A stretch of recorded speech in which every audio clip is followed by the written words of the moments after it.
Good morning everyone.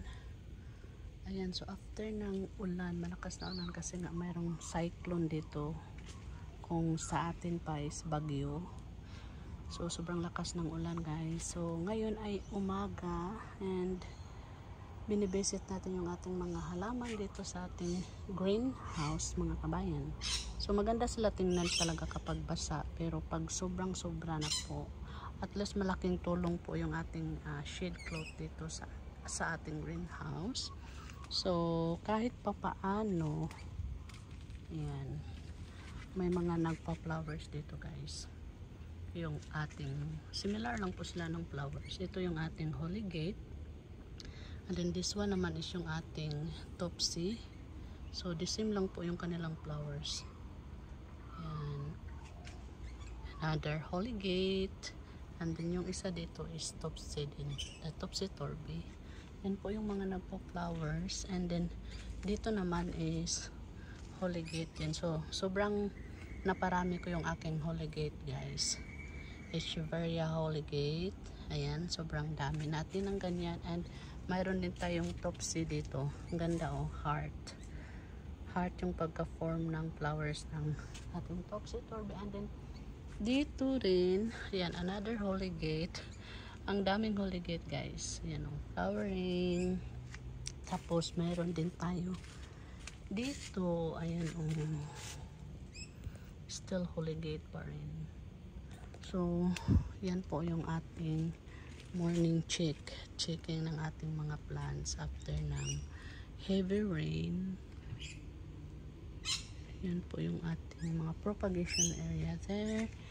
And yan, okay naman po sila. So yung nandito po sa baba, lahat po yan ang mga propagation natin. Ayan. There. And dito yung ating golden na peace lily guys.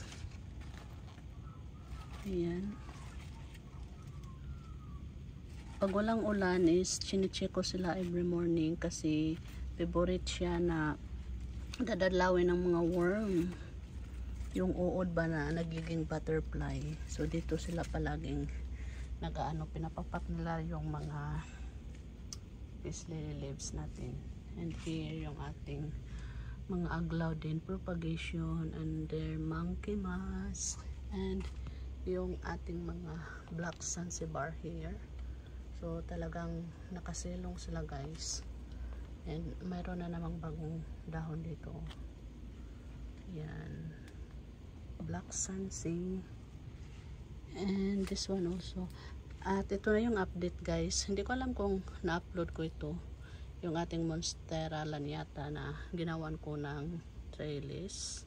So nakailang ikot na ako. May inikot ako ngayon lang ito. Kasi humahaba siya. And mayroon tayong spider. And then ito din po yung isa. Ayan. Dry siya guys kasi na ano siya, doon siya sa likod. Yung ating mga snow queen. And yung ating mga triostar here. So hindi sila masyadong nauulanan pero basa kasi nagdidilig ako last week ata yun. Ayan. And yung aking mga pinapa-establish na mga snake plant, once na ma-establish na sila guys, ay dadalhin ko sila sa taas. And then ito yung ating propagation din ng ating money tree. Ayan, more propagation there. So sila yung mga plants na medyo ano sa akin, kaya dito ko sila nilagay sa may bubungan. Ayan, may bubungan siya guys.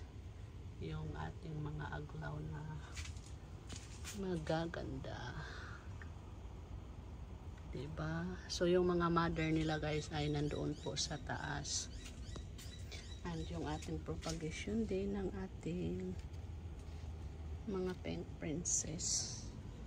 Ayan. And then this one, gumawa ako ng tower na money tree or money plant guys.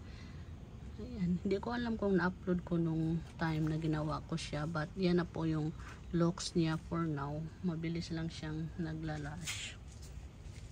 Ayan po, yung and then uulan na naman siya. Paulan na